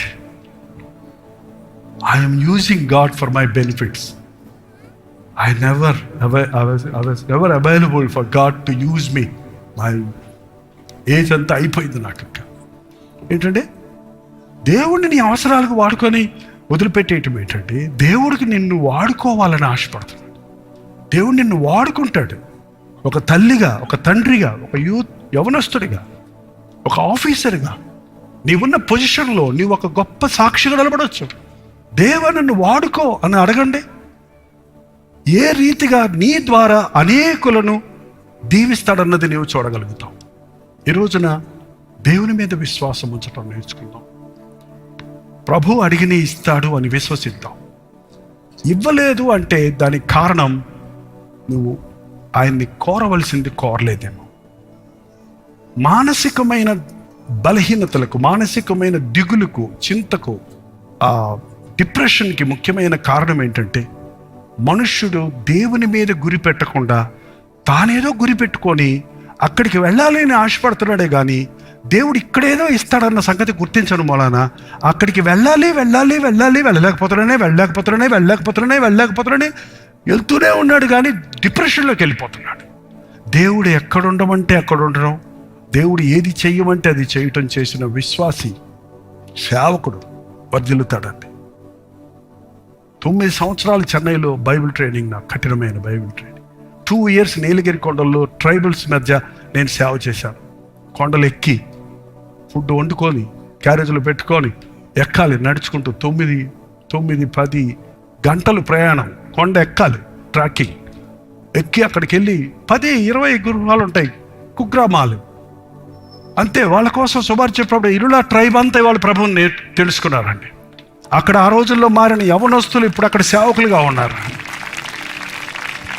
అక్కడి నుంచి తీసుకెళ్ళి ఒక తన్నుదన్నాడు, తీసుకెళ్ళి పశ్చిమ గోదావరిలో పడేశాడు. ఎందుకు ఇక్కడ పడేసావు ప్రభు? నన్ను తమిళ అనుకున్నాను, తమిళ వచ్చేసింది, తమిళ అయిపోయింది కదా, మళ్ళీ తెలుగు వాళ్ళ దగ్గర తెచ్చావు, అర్థం కాల. పోనీ ఇక్కడ అంతకంటే బాగుంది, ఇంక చెప్పక్కర్లే. మన ఆంధ్రాలో సేవ చేయటం అంటే అంతకంటే మించిన భాగ్యం ఉండదు. నాకైతే 3 సంవత్సరాలు మాత్రమే నేను ఆంధ్రాలో సేవ చేశా. కొన్ని చెన్నైలో నుంచే అన్ని చోట్ల తిరుగుతున్నాను అనుకోండి. అంతలో 3 బిడ్డలు పెట్టిన తర్వాత గో బ్యాక్ టు చెన్నై అన్నాడు. మళ్ళీ ఇదేంటి ఇలా తిప్పుతున్నావేంటి ప్రభా, ఎక్కడ ఉండాలి, ఎక్కడ, ఏంటి అని ఆ క్వశ్చన్ చేయకుండా, ఎలా అని ప్రశ్న లేకుండా వెళ్ళమంటే వెళ్ళు, నేను తోడై ఉంటాను నీకు. మీరు సర్వలోకమునకు వెళ్ళి సర్వ సృష్టికి సువార్తను ప్రకటించండి, సదాకాలము నేను మీకు తోడై ఉంటానన్నాడు. ఈ రాత్రి ఇక్కడ ఎవరైతే నిరుత్సాహంలో ఉన్నారో, నాకు అదే మాట మళ్ళీ గుర్తొస్తుంది. మా ప్రార్థనలు మీరు అన్నారు కానీ జవాబులు వచ్చేసాయని రాలేదండి. థింక్ చేస్తే మీకు తెలుస్తుంది. ఇంకా అది వద్దులే, రాదులే, కాదులే అనేది వదిలేసినట్టున్నారు. ఎస్ నో, ఆ ఫీలింగ్సే లేవండి కొంతమందిలో. నాకు ఇక్కడ మెట్లు పెట్టుకుంటానండి యూజువల్గా, మధ్యలోకి దిగొచ్చేస్తుంటాను నేను, కర్ర కూడా పట్టుకోను. కమ్మల్లో కర్ర పెట్టుకుంటే నన్ను దొరుకుతారేమో. పౌలు అన్నాడు కదా, బెత్తంతో రమ్మంటారా? ఒక దైవజనుడికి అధికారం ఉందండి. ఒక తండ్రికి ఎలాగో కుమారుడి మీద అధికారం ఉందో, ఒక దైవజనుడికి తన బోధించే విశ్వాసుల మీద భారం ఉంది. మేలు కోరిన స్నేహితుడు గాయాలు చేస్తాడు, పగవాడు లెక్కలేని ముద్దులు పెడతాడని. శిక్షాదండము మనకి మేలు చేస్తుంది. ఒక్కసారి ఆలోచించేయండి. ఈరోజు మీ అవసరత ఏదో నాకు తెలియదండి, కానీ పరిశుద్ధాత్ముడు బయలుపరిచేది ఏంటంటే ఇంచుమించు ఇక్కడ ఉన్న వారందరి హృదయాలలో కొన్ని కొరతలు ఉన్నాయి, కొన్ని కొదవలు ఉన్నాయి, కొన్ని అవసరతలు ఉన్నాయి, కొన్ని అన్ఆన్సర్డ్ ప్రేయర్స్ ఉన్నాయి. మీరు అనుకున్నది చేయలేకపోతున్నామనే దిగులుంది, సాధించవలసినవి సాధించలేకపోతున్నాననే పోరాటం ఉంది. ఆ బాధను ఈరోజు దేవుడు చూస్తున్నాడు. ఆ సమస్యలకు పరిష్కారం ప్రభు సన్నిధిలో ఉంది. నువ్వు నోరు విప్పి, చెప్పారు కదా, నోరు విప్పి దేవునితో అడుగుడి మీకు ఇవ్వబడను, మూలుగుడి ఇవ్వబడనని చెప్పలేదు. మూలుగుడు వేరు. అడగండి, నోరు తెరిచి అడగండి, ఉచ్చరించాలి నోరుతోటి. ప్రభా ఇది నా కోరిక, ఇది నా అవసరతను మొదలు పెడితే దేవుడు తను ఉచ్చరింపచక్కముగానే మూలుగులతో నిన్ను నింపుతాడు. కానీ నువ్వు నోరు తెరవకుండా, ఒక దైవజనుడు ఉన్నాడు చెన్నైలో, ప్రతిరోజు ఒక కాంపౌండ్లోకి వెళ్ళి ప్రార్థన చేసేవారు. ఆయన ఒకరోజు చెప్పారు, సాక్ష్యం ఏంటంటే, ఎంత ప్రార్థన చేద్దామన్నా తండ్రి నాయన కానీ ఇంకా అంతకంటే ప్రార్థన రాలేదు నాకు. ప్రభా ఏంటి అని బైబిల్ తెరిచాడంట. నీ నోరు బాగా తిరుగు, నేను దాన్ని నింపుతాను అన్నాడంట దేవుడు. ప్రభా అన్నాడంట, అంతే. 2.5 hours ఆయనకు తెలియకుండానే ఉచ్చరింపశక్యము గారి మూలుగులతో అనేక భారాల కొరకు విజ్ఞాపనలు చేసి ప్రార్థన చేశాడటండి. నోరు తెరిస్తే నేను నింపుతానట. ఏంటండి, మనం నోరు తెరవకుండా అన్నం పెట్టు అంటే తినిపిస్తానికి వచ్చినప్పుడు అమ్మా అన్నం పెట్టు, నోరు తెరవరా, పెట్టు అట్టు పెడతారు. దేవుడి దగ్గరికి వెళ్ళి ఏంటండి, చేతులు చాపండి నింపుతాడు ఆయన, చేతులు చాపండి నింపుతాడు ఆయన. హృదయం తెరవండి, నిండుద్ది. నోరు తెరవండి, ప్రభు నీ ప్రార్థనలకు జవాబులు ఇస్తాడు. నా జీవితంలో నేను అదే నేర్చుకున్నాను. ఇప్పటికి కూడా నా ప్రతి అవసరత కొరకు ఎప్పుడు ఇన్ని సంవత్సరాల్లో ఎప్పుడు అప్పు చేయలేదు, ఎవరిని అడగలేదు, ఎటువంటి ఫారిన్ సపోర్ట్ లేదు, ఏ నిధులు లేవు, ఏ సంస్థ లేదు. నెల నెల టీవీ కంపెనీ పెట్టేవారు టీవీ పరిచయం స్టార్ట్ చేసినప్పుడు. అలాంటి ఏమీ లేకుండా ఎప్పటికప్పుడు ఏది అవసరమో ఏనాటి కానాడు అద్భుతమైన సాక్ష్యాలతో దేవుడు తన కార్యాలు జరిగిస్తూ ఉన్నాడు. దేవుని చిత్తములో చేసిన సేవకు దేవుని సహాయమో తక్కువ కాదు. ఎస్తేరుతో అన్నాడు మొర్దెకై, ఈ సమయంలో నువ్వు మౌనంగా ఉంటే యూదులకు సహాయమో మరో దిక్కు నుంచి వస్తుంది. ఏంటంటే నీవు నీ ఇంటి వారే నష్టపోతారు. కొన్నిసార్లు మేము వేరే ఊర్లో చిన్న కానుకలు తీసుకొచ్చి ఇంకో ఊర్లో మీటింగులు పెట్టేవాళ్ళం. అక్కడ వచ్చేవి కావు కానుకలు. మేము అడిగేవాళ్ళం కాదు. ఏంటంటే అడిగేవాళ్ళం కాదు. అక్కడ ఇచ్చిన వాళ్ళు మీటింగ్లో ఇక్కడ పెట్టినప్పుడు అక్కడ వాళ్ళకి వచ్చేసింది ఆశీర్వాదం. అప్పుడు ఇక్కడ వాళ్ళకి ఏమవుద్ది? ఎవరి భారములో వారు భరించవలెను అని వాక్యం ఉందండి. ఒకని భారములు ఒకరు. అబ్బో, బైబిల్ చాలా త్యాగాలు బ్యాలెన్స్ చేయాలి. ఇద్దరు సేవకులు వెళ్ళి కూర్చొని టిఫిన్ తింటున్నారంట, అన్నం తింటున్నారంట. మధ్యాహ్నం సేవకు వెళ్ళిన వాళ్ళు భోజనం చేస్తుంటే ఒక ఆయన బిర్యానీ తింటున్నాడు, తెచ్చుకున్నాడు, వాళ్ళ భార్య చేసి ఇచ్చింది. ఇంకో పాస్టర్ గారికి పెరుగన్నం మీద చేసి ఇచ్చింది. పాపం ఈ పెరుగన్నం ఆయన బిర్యానీ ఆయన ఇంకా చూసి, నిన్ను వల్ల నీ పొరుగు వాడిని ప్రేమించు అన్నాడంట. అంటే కొంచెం పెట్టమని అడగొచ్చు కదా కావాలంటే. ఆయనకు వాక్యం రాదా? ఆయన కూడా పాస్టరే కదా. నీ పొరుగు వాడిదైన దేనిని నీవు ఆశించకు అన్నాడు. ఇప్పుడు భక్తిని ఇట్లా వాడుకుంటున్నారండి. ఎవరికి అనుకూలంగా వాక్యాన్ని వాళ్ళు తీసుకొని ఏమీ చేయలేని పరిస్థితుల్లో ఉంటున్నాం. కానీ దేవుని నమ్మిన వాడు అడగకుండానే దేవుని ప్రేమను బట్టి నీ ఇతరులకు నీ దగ్గర 2 అంగీలు ఉంటే ఒకటి ఇమ్మని చెప్పాడు ప్రభు. ఈ రోజున అటువంటి విశ్వాసంతో కూడిన జీవితాలు మనం కనుక్కుంటేనండి ఎప్పుడు ఇలా సంతోషంగా ఉంటారు. మీరు ఇప్పుడు ఇందాక చాలా సంతోషంగా ఉన్నారు వాళ్ళంతా కూడా. కానీ మేము రేపు సాయంత్రంతో ఈ సంతోషం ఆగిపోకూడదు.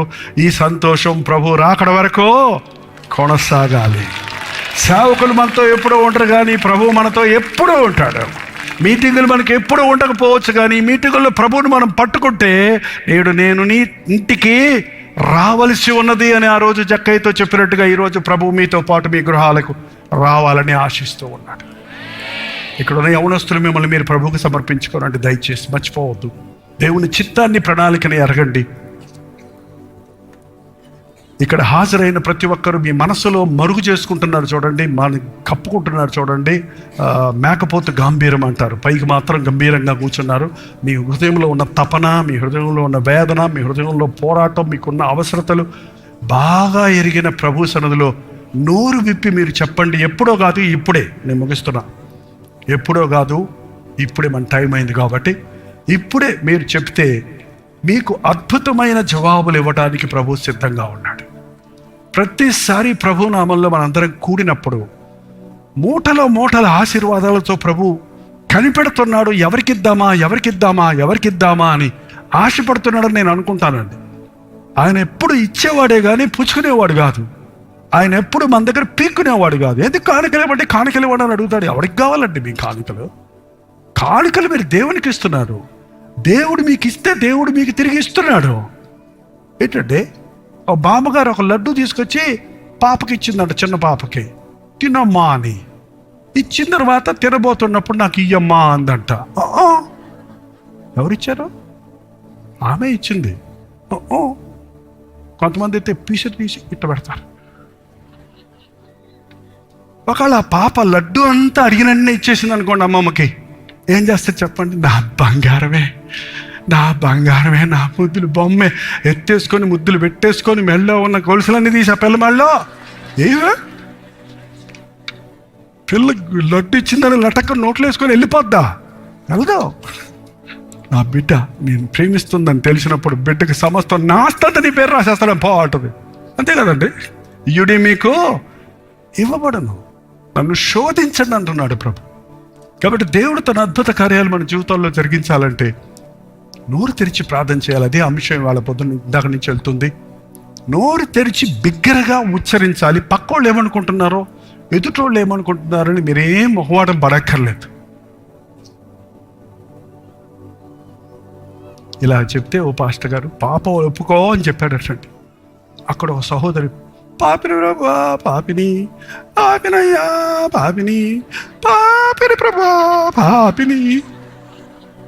మళ్ళీ పాస్టర్ గారు ఎదురుగుండా కూర్చోండి. ఇంత పెద్ద స్టేజ్ ఉంటుంది కదా, ఎనపడద్దు మాకు చిన్న చర్చిల్లో కదా. ఆ పాస్టర్ గారు అమ్మా ఏం పాపం చేసావో ఒప్పుకొని చేయమ్మా, ఊరికి పాపం అంటావేంటి, తప్పేంటో చెప్పి చేసుకో అన్నాడంటండి. చాలా వరకు అంటే నేనేం పాపం చేశాను, అన్ని పుణ్యం ఎరగని దాన్ని, నువ్వే కదమ్మా చేసావు, మీరు చెప్పారు కాబట్టి చేశారు, కానీ నేనేం పాపం చేశాను, అన్యం పుణ్యం. అలాంటి ప్రార్థనలకి, అలాంటి స్థితిలో ఉన్న వ్యక్తులను చూసినప్పుడు, నేను పల్లెటూరులో కూడా సేవ చేశానండి. ఇవన్నీ నిజంగా వ్యక్తిగత అనుభవాలు నాకు. కానీ ఈ రోజుల్లో చాలామంది విశ్వాసుల భక్తి తేలిపోయేదిగానే ఉందండి, డీప్గా లేదు. ఒక్కసారి నువ్వు దేవునిలో నాటబడితే నిన్నెవడి కదల్చలేడు. ఇక ఏ శ్రమలు కానీ, ఏ పోరాటాలు కానీ, ఏ వ్యాధులు కానీ, ఏ మనుషుడు కానీ, ఏ చట్టాలు కానీ నిన్ను పక్కకు తొయ్యలేవు. ఈ రోజున అటువంటి అంచె దినాల్లో మనం ఉన్నాం. మన భక్తి స్థిరమైనదిగా ఉండాలి. మనకు మన దేవునికి సంబంధం ఉండాలి. దేవునితో సహవాసం చేయటం నేర్చుకుంటే, ప్రతి ఉదయం నీ సమస్యను దేవునితో చెప్పుకుంటే, ప్రతి సాయంకాలం దేవుడు చేసిన మేళను నువ్వు స్తుతించగలుగుతావు. ఇది మీ అనుచరణాయుక్తంగా చేసుకోనండి. దయచేసి లేచి నిలబడితే మీరందరూ ఇప్పుడు ఒక్క మాట మీ హృదయం తెరిచి దేవునితో చెప్పాలని కోరుతున్నాను. మోకరించగలిగిన వారు ఉంటే మోకరించండి.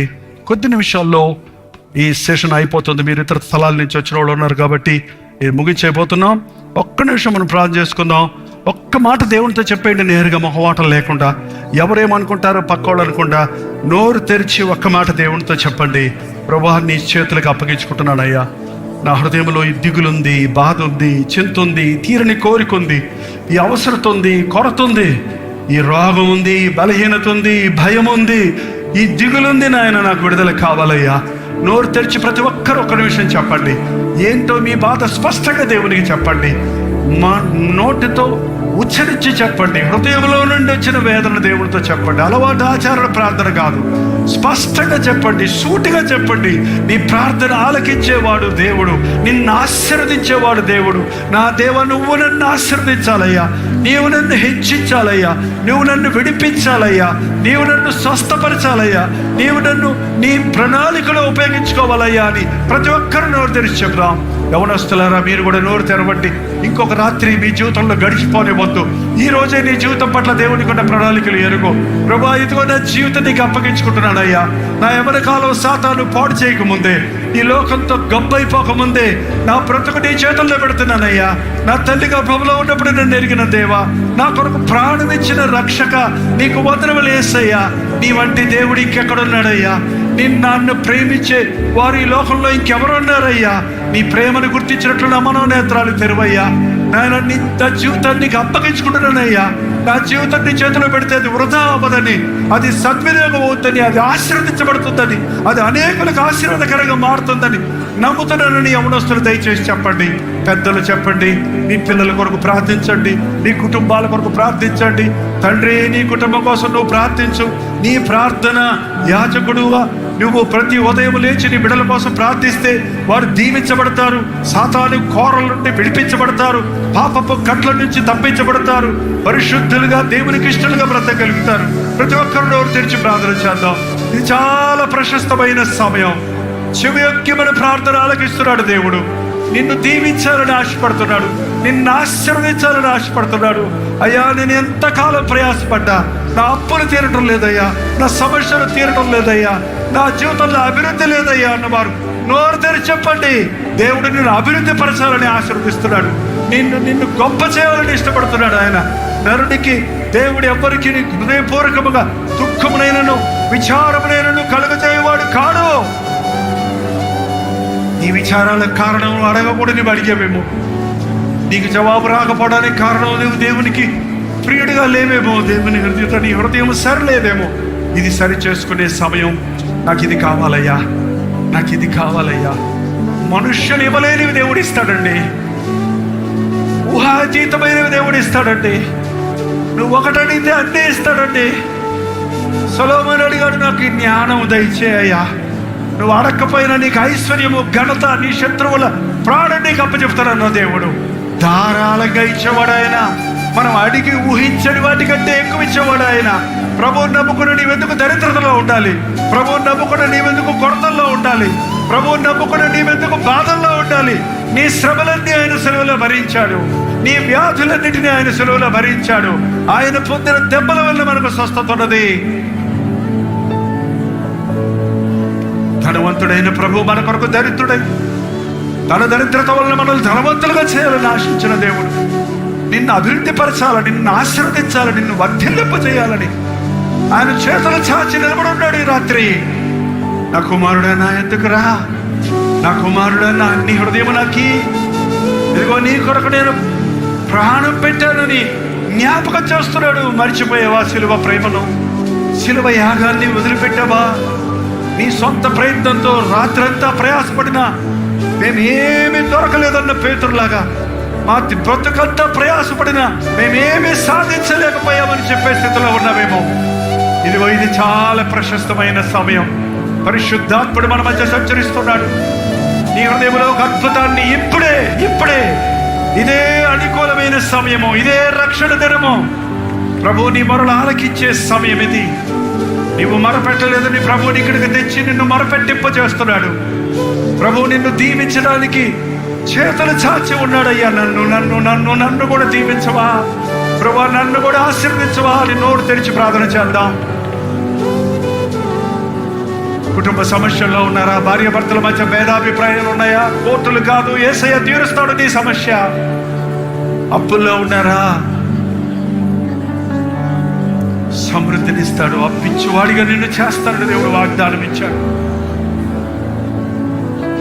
నా కుమారుడు మారలేదయ్యా, నా భర్త తాగుబోతుకున్నాడయ్యా, నా కుటుంబానికి రక్షణ లేదయ్యా అన్నవారు తల్లులారా నోరు తెరిచి ప్రార్థన చేయండి.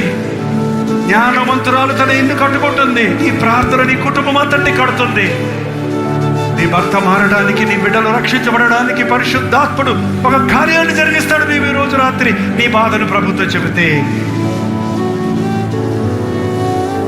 శరీర సంకటాల, శరీర బలహీనతల, నరాల బలహీనత, ఎముకల నొప్పుల, కిడ్నీ ప్రాబ్లమా, హార్ట్ ప్రాబ్లమా, మానసిక వేదన, నానా విధములైన రోగములను స్వస్థపరిచిన యేసు ప్రభు ఈ రాత్రి మన మధ్య ఉన్నాడు. ఆయన పొందిన దెబ్బల వలన మనకు స్వస్థత ఉన్నది. నిన్న నేడు రేపు నిరంతరము ఏకరీతిగా ఉన్న యేసయ్య ఈ రోజు ఈ సమయంలో నీవు ఇక్కడ ఉండగానే నీ శరీరంలో నడినెత్తి నుండి అరికాలు వరకు ప్రతి బలహీనత నుండి నిన్ను విడిపిస్తాడు. విశ్వసిస్తున్నాను ప్రభువా. స్వస్థపరచు ప్రభువా, విడిపించు ప్రభువా, రక్షించు ప్రభువా. నోరు తెరవండి దయచేసి. నోరు తెరవడం లేదు కొంతమంది. నోరు తెరవండి కూడా ముగించుకుందాం. మీకోసమే దేవుడు వెయిట్ చేస్తున్నాడు. అడుగుడి మీకు ఇవ్వబడును, నా నామంలో మీకు ఏమడిగినా ఇస్తానన్న ప్రభు ఈ రాత్రి నీ బాధలన్నీ తీర్చాలని, నీ సమస్యలన్నీ తీర్చాలని, నీ అవసరతలన్నీ తీర్చాలని ఈ మీటింగ్స్ ఇక్కడ ఏర్పాటు చేయబడ్డాయి. నీకోసమే. పరిశుద్ధుడా, ప్రేమగల తండ్రి, ఒక్కసారి నీ బిడ్డలను చూడయ్యా. నోరు విప్పి నీతో చెప్పుకుంటున్న మాటలు వినయ్యా. నీ పరిశుద్ధ సన్నిధిలో నీ కార్యాలు జరిగించిన ఆయన, నీ అగ్నిని కురిపించిన ఆయన, మా హృదయాలలో ఉన్న చెత్తను దహించిన ఆయన, మా విశ్వాసము వెడలగొట్టుము తండ్రి. మా కొరతలు తీర్చే ప్రభువా, మా ప్రార్థనలు ఆలకించే యేసయ్యా. నమ్ముచున్నామయ్యా. అపనమ్మకం లేకుండా సహాయం చేయి తండ్రి. ఎవరెవరు నోరు విప్పి ఏది చెప్పారో ప్రతి ఒక్కదాన్ని వినగలిగిన ప్రభువి, ప్రతి ఒక్కరి అవసరత తీర్చగలిగిన దేవుడివి, నీకే స్తుతులు స్తోత్రములు చెల్లించున్నామయ్యా. ఆ ప్రార్థన భూమి నుండి పరలోకానికి వెళుతుండగా నీ జవాబులు పరము నుండి భూమికి దిగి వచ్చుతున్నందుకై వందనములయ్యా. పరలోకపు దీవుడను మా మీద కుమ్మరించుతున్నందుకై వందనములయ్యా. నీ ఆశీర్వాదాలు మాకు కావాలయ్యా. నీ ఆశీర్వాదాలు కోరుకునే వారిగా మమ్మల్ని చేయి నాయన. మనుషుల సహాయం వ్యర్థమని, రాజును నమ్ముకునడం కంటే యెహోవాను ఆశ్రయించడం మేలని విశ్వసించడానికి సహాయం చేయ. తీరని రోగాల నుంచి స్వస్థపరచుము నాయన. దురాత్మల చేత పీడించబడుతున్న వారుంటే నజరేయుడైన యేసుక్రీస్తు నామములో ఆర్ద్రోలుచున్నాము తండ్రి. ప్రతి విధమైన సాతాను శక్తులను, అంధకార శక్తులను నీ నామములు గద్దిస్తున్నామయ్యా. ఈ రాత్రి మా మధ్యకు రమ్ము నాయన. నీ ఆశీర్వాదాలతో మమ్మల్ని ఒక్కొక్కరిని పంపించమని మాతో నువ్వు రా నాయన. వీటికి ముగిసిన నీ సన్నిధి, నీ పరిశుద్ధాత్మని కార్యాలు ఈ రాత్రి మా హృదయాలలో, మా గృహాలలో మేము అనుభవించడానికి సహాయం చేయండి.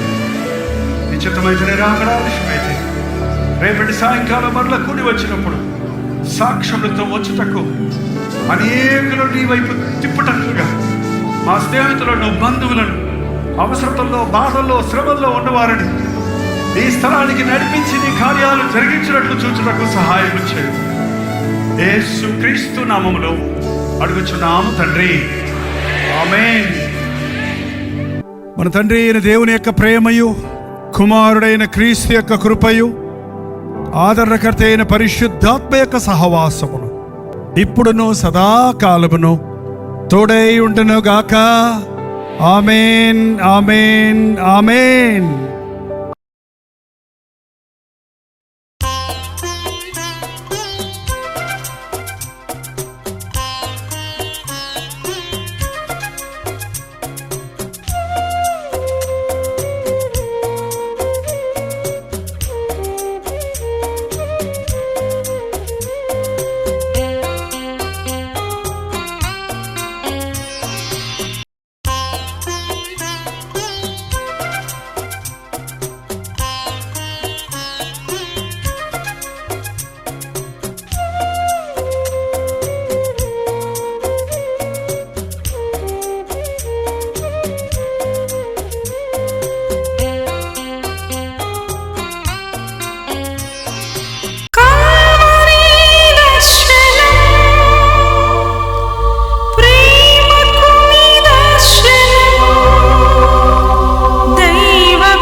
తెలుగు, తమిళ, హిందీ, మలయాళం, బెంగాలీ, ఒరియా అనే 6 భాషల్లో టెలివిజన్ ప్రోగ్రామ్స్ కొనసాగుతూనే ఉన్నాయి.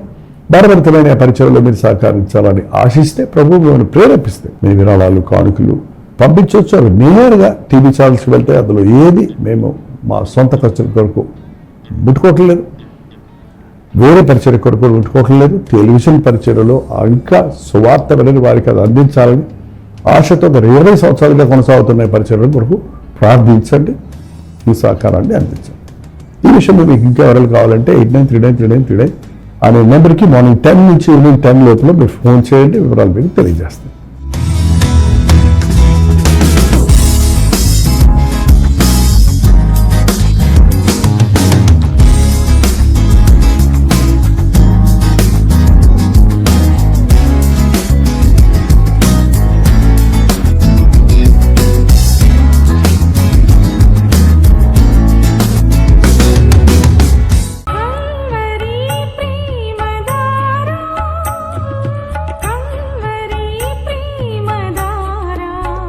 కల్వరి ప్రేమధార అనే మా ద్విమాస పత్రికను ఈ మధ్య త్రైమాస పత్రిక అంటే 3 నెలలకి ఒక్కసారి మాత్రమే ప్రింట్ చేయగలుగుతున్నాం.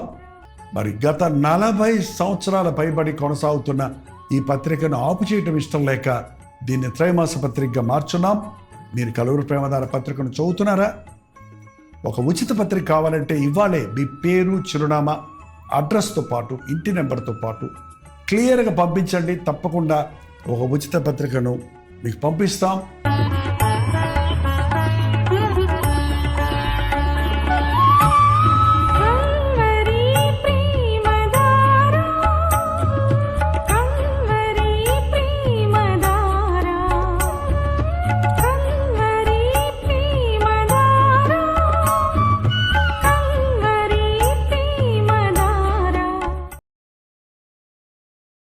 ఒక నిమిషం, మీ ఆధ్యాత్మిక జీవితాన్ని బలపరిచే అనేక పుస్తకములు బైబిల్ సంబంధించిన పుస్తకములు, మీ సమస్యలకు పరిష్కారాలు కలుగజేసేవి, మీ ఆధ్యాత్మిక జీవితాన్ని బలపరిచేవి, మీ విశ్వాసమును వృద్ధి చేసేవి, యవనస్తులకు, స్త్రీలకు, పురుషులకు, అలాగే కుటుంబాలకు ఉపయోగకరమైన వర్తమానాలతో నిండిన అనేక పుస్తకములు, ఇంచుమించు 50 పుస్తకములు సిద్ధపరుచున్నాం. ఈ 50 పుస్తకాలు మీకు కావాలంటే ఇప్పుడే 08939393939 నెంబర్కి కాల్ చేసి తెలుసుకోండి.